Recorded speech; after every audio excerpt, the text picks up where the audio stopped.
خیر اور شر کو جو اللہ تعالیٰ نے پیدا کیا ہے امتیاز کے لیے پیدا کیا، فرق کرنے کے لیے۔ جب تک بدی نہ ہو نیکی کا تصور نہیں ہو سکتا، جب تک اندھیرا نہ ہو روشنی کا تصور نہیں کیا جا سکتا۔ آپ ایک اندھیر کے سامنے کسی چیز کی خوبیاں بیان کر رہے ہیں، اس کو کیا سمجھ میں آئے گا بولی؟ کیونکہ وہ ناشنا ہی نہیں ہے، اس چیز سے واقف ہی نہیں ہے۔ روشنی کس کو کہتے ہیں معلوم ہی نہیں ہے، اس کے نزدیک روشنی اور اندھیرا برابر ہے۔ تو دنیا کا یہ جو نظام چل رہا ہے، کفار اور مسلمانوں کے درمیان جنگ ہوں گی اور یہ سب مسائل ہوں گے، اس کے بغیر کائنات کا نظام قائم نہیں رہ سکتا۔ اسی لیے کیا ہے، اللہ تعالیٰ جو ظالم ہے اس پر اور ایک ظالم کو مسلط کرتا ہے۔ یہ بھی قرآن کی آیت ہے۔ ہاں، اس قرآن کی آیت ہاں، وَكَذَلِكَ نُوَلِّي بَعْضَ الظَّالِمِينَ بَعْضًا بِمَا كَانُوا يَكْسِبُونَ۔ کوئی اگر کسی پر ظلم کر رہا ہے تو اس کو یہ نہیں سمجھنا چاہیے کہ وہی شخص سب سے زیادہ طاقتور ہے، اس پر اور ایک کو مسلط کر دے گا اللہ تعالیٰ جو اس کی قوت اور شوکت کو توڑ دے گا۔ اور اس حدیث شریف میں حضور اکرم صلی اللہ علیہ وسلم کے علم غیب کا بھی بیان ہے کہ مشرق اور مغرب آپ پر روشن کر دیے گئے تھے، اور سب چیزیں آپ جو اللہ تعالیٰ سے آپ جو سوال کرتے مانگتے وہ چیز آپ کو عطا کی جاتی تھی۔ اور حضور اکرم صلی اللہ علیہ وسلم کے لیے مشرق اور مغرب یہ سب چیزیں یکساں ہیں، سمجھے، اللہ تعالیٰ نے سب آپ پر منکشف کر دیے، سب آپ کو بتا دیے۔ کون سی حدیث میں علم غیب کا ذکر ہو رہا ہے؟ حدیث نمبر 2259۔ اور حضور فرماتے ہیں کہ میری امت کی بادشاہ سلطنت جہاں تک میرے لیے زمین لپیٹ دی گئی سمیٹ دی گئی وہاں تک ہوگی۔ تو یہ مستقبل میں پیش آنے والے واقعے کی آپ خبر دے رہے ہیں، غیب کی خبر ہے یہ بھی۔ جی۔ حدیث نمبر 2260۔ باب ما جاء فی الرجل یکون فی الفتنة۔ حدثنا عمران بن موسى الخزار البصری حدثنا عبد الوارث بن سعید حدثنا محمد بن جحادة عن رجل عن طاووس عن ام مالک البہزیة قالت ذکر رسول اللہ صلی اللہ علیہ وسلم فتنة فقربها قالت قلت یا رسول اللہ من خیر الناس فیہا قال رجل فی ماشیته یؤدی حقها ویعبد ربه ورجل آخذ برأس فرسه یخیف العدو ویخوفونه وفی الباب عن ام مبشر ابی سعید الخدری ابن عباس هذا حدیث غریب من هذا الوجه ورواه لیث بن ابی سلیم عن طاووس عن ام مالک البہزیة عن نبی صلی اللہ علیہ وسلم۔ یہ بیان ہے اس حکم کا جو آیا ہے اس شخص کے بارے میں جو فتنے میں ہوتا ہے، فتنے کے دور میں انسان کو کیا کرنا چاہیے۔ ام مالک بہزیہ رضی اللہ عنہ کہتی ہیں رسول اکرم صلی اللہ علیہ وسلم نے زمانہ قریب میں برپا ہونے والے ایک فتنے کا ذکر فرمایا، اور اس فتنے کو قریب بتایا آپ کہ ان قریب ایک فتنہ واقع ہوگا، فتنہ برپا ہوگا، آزمائش ہوگی۔ تو اس فتنے میں نے عرض کیا یا رسول اللہ صلی اللہ علیہ وسلم اس فتنے میں بہترین انسان کون ہوگا؟ فتنے کے دور میں، آزمائش کے دور میں، دین کی جب حفاظت مشکل ہو جائے گی، جیسا کہ ایک حدیث میں آیا ہے کہ فتنے کے دور میں اپنے دین کی حفاظت کرنا ایسے ہی ہے جیسے ہتھیلی میں چنگاری کو پکڑ کر رکھنا۔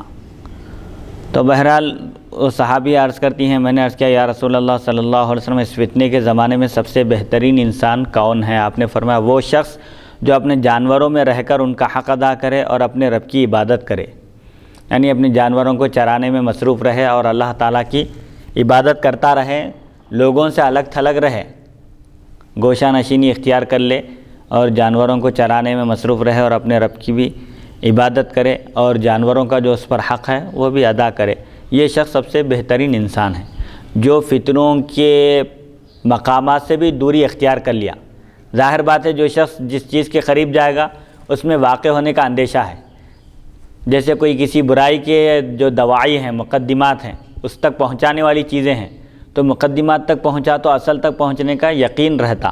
تو جو شخص جانوروں کو لے کر جنگل میں چلا گیا ہے، شہر کی آبادی سے دوری اختیار کر لیا ہے اور وہاں رہ کر اپنے جانوروں کو چرا رہا ہے، ان کی نگرانی کر رہا ہے اور پھر اللہ کی عبادت سے غافل نہیں ہے، تو ایسا شخص فتنے کے زمانے میں سب سے بہترین انسان ہے۔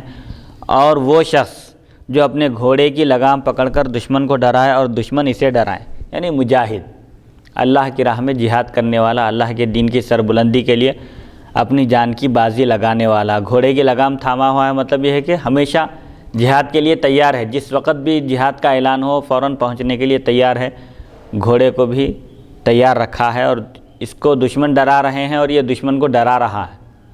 تو ایسا شخص فتنے کے زمانے میں بہترین انسان ہے۔ اس باب میں ام مبشر ابو سعید خدری اور ابن عباس رضی اللہ عنہم سے بھی روایت مذکور ہیں۔ یہ حدیث مذکورہ سند سے غریب ہے اور اس کو لیث بن ابی سلیم نے طاؤس اور انہوں نے ام مالک بہزیہ کے واسطے سے رسول اکرم صلی اللہ علیہ وسلم سے نقل کیا۔ حدیث نمبر 2261۔ حدثنا عبداللہ بن معاویۃ الجمحی حدثنا حماد بن سلمۃ عن لیث عن طاؤس عن زیاد بن سمینہ کوش عن عبد اللہ بن عمرو قال قال رسول اللہ صلی اللہ علیہ وسلم تکون الفتنة تستنزف العرب فتلاها في النار اللسان فيها اشد من السيف۔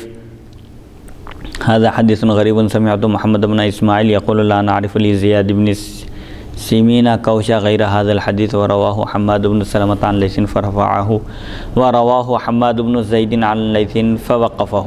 حضرت عبداللہ بن عمر رضی اللہ عنہما سے روایت ہے، رسول اکرم صلی اللہ علیہ وسلم نے فرمایا کہ ایسا فتنہ برپا ہوگا جو تمام عرب کو اپنی لپیٹ میں لے لے گا، اس میں قتل ہونے والے دوزخ میں جائیں گے، قتلہ فی النار، اس میں قتل ہونے والے دوزخ میں جائیں گے، اور اس میں زبان تلوار سے بھی زیادہ سخت ہوگی۔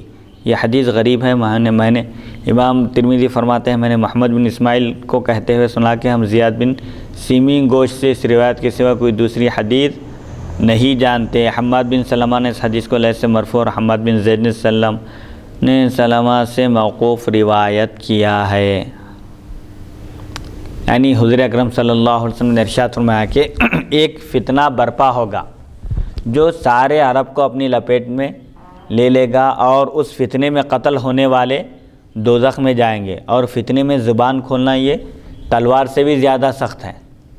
یعنی قرآن اور حدیث سے جو عقائد ثابت ہیں اور جو مسائل مستنبط کیے جا چکے ہیں اور نکالے جا چکے ہیں، اور جن پر فقہا، ائمہ مجتہدین، متقی، پرہیزگار جو اپنے وقت کے ماہرین علوم تھے، ان کی نگرانی میں جو مسائل اور عقائد قرآن اور حدیث کی روشنی میں ثابت کیے گئے ہیں، ان سے ہٹ کر نئے نئے فتنے برپا کرنا، نئے نئے عقیدے نکالنا، نئی نئی بدعتیں ایجاد کرنا، یہ سب درست نہیں ہے۔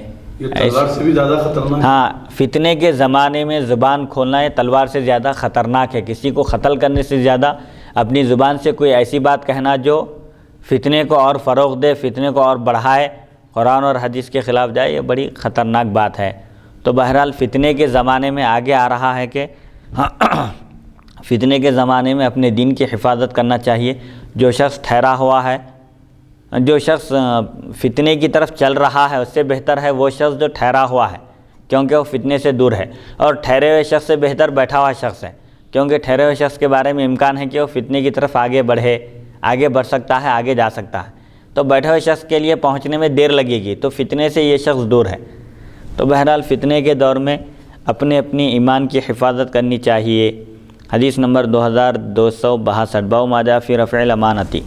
حدثنا حناد حدثنا ابو معاویۃ عن الاعمش عن زید بن وهب عن حذیفہ قال حدثنا رسول اللہ صلی اللہ علیہ وسلم حدیثین قد رأیت احدهما وانا انتظر الاخر۔ حدثنا ان الامانۃ نزلت فی جذر قلوب الرجال ثم نزل القرآن فعلموا من القرآن وعلموا من السنة ثم حدثنا عن رفع الامانۃ فقال ينام الرجل نومة فتقبض الامانۃ من قلبه فيظل اثرها مثل الوقت ثم ينام نومة فتقبض الامانۃ فيظل مثل اثرها المجل كجمرة دحرجته على رجلك فنفضت فتراه منبترا وليس فيه شيء ثم أخذ حصاة فدحرجه على رجله قال فيصبح الناس يتبايعون لا يكاد أحد يؤدي الأمانة حتى يقال إن في بني فلان رجلا أمينا وحتى يقال لرجل ما أجلده وأظرفه وأعقله وما في قلبه مثقال حبة من خردل من إيمان قال ولقد أتى علي الزمان وما أبالي أيكم بايعت فيه لئن كان مسلما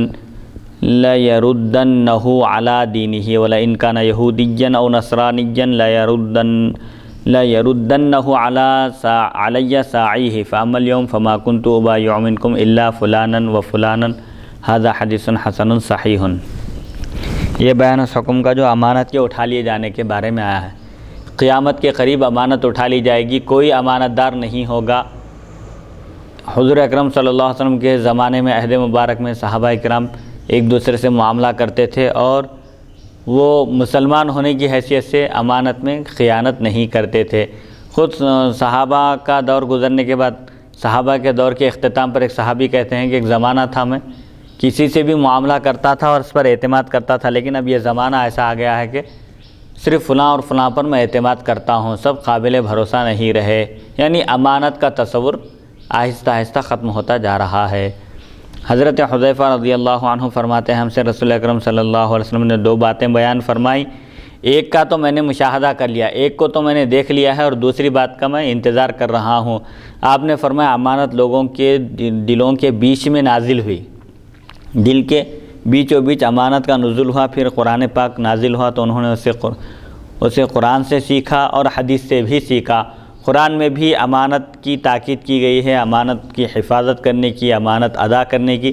ان اللہ یأمرکم ان تؤدوا الامانات الی اہلھا، یقیناً اللہ تعالیٰ تم کو حکم دیتا ہے کہ تم امانت کو ارباب امانت کے حوالے کر دو، جنہوں نے تمہارے پاس امانت رکھائی ہے اس کو جوں کا تو ویسے ہی واپس کر دو، ورنہ وہ خیانت شمار ہوگی۔ تو بہرحال قرآن اور حدیث کی تعلیمات سے بھی صحابہ کرام نے امانت کے بارے میں بہت کچھ سیکھا۔ پھر حضور اکرم صلی اللہ علیہ وسلم نے ہم سے امانت کے اٹھ جانے کو بیان کرتے ہوئے ارشاد فرمایا کہ ایک وقت آئے گا امانت اٹھا لی جائے گی۔ حضور اکرم صلی اللہ علیہ وسلم نے اٹھا لی جائیں گی کا مطلب کہ وہ پھر وہ قیامت تک اٹھا لی گئی؟ ہاں، اٹھا لی گئی قیامت تک۔ بہت کم لوگ رہیں گے جو امانت دار رہیں گے، ایک آدھ۔ قیامت تک ایسا نہیں ہوگا کہ بالکل یا طور پر کوئی چیز ختم ہی ہو جائے، امانت کا تصور آہستہ آہستہ لوگوں کے دلوں سے ختم ہوتا چلا جائے گا۔ یعنی جیسا حضور صلی اللہ علیہ وسلم کے جو ہے زمانے مبارک میں جو امانت کا جو تصور تھا وہ تصور قیامت تک نہیں رہے گا، وہ نہیں رہے گا، کمی آتی رہے گی۔ اب امانت کا مطلب یہ سمجھ رہے ہیں لوگ کہ کوئی پیسے لا کر رکھا ہے یا کوئی چیز امانت کے طور پر لا کر رکھا ہے، زیور وغیرہ، تو وہ واپس کر دینا، بلکہ مومن کا ایک ایک لمحہ امانت ہے اس کے پاس۔ کہیں ڈیوٹی انجام دے رہا ہے، جو ٹائمنگ مقرر ہے اس کی ڈیوٹی کی، اس ٹائم میں وہ کوئی فون ریسیو نہیں کرنا، کوئی دوسرا کام نہیں کرنا، غیر متعلقہ کام نہیں کرنا۔ امانت کا تقاضا یہ ہے، جہاں ڈیوٹی کر رہے ہیں، جس کی خدمت کر رہے ہیں اور اس کے عوض میں معاوضہ لے رہے ہیں، تو پھر وہاں پر اس ٹائم میں ایسے ہی مدرسہ ہے، اسکول ہے، کالجز ہے، یونیورسٹیز ہے، وہاں جو ٹائمنگ مقرر ہے، ایک ایک لمحہ امانت ہے وہ۔ تو بہرحال امانت کا تصور بہت وسیع ہے، مفہوم امانت۔ یہ انسان کو جو اللہ تعالیٰ نے اعضاء عطا کیے ہیں یہ بھی امانت ہے اللہ کی۔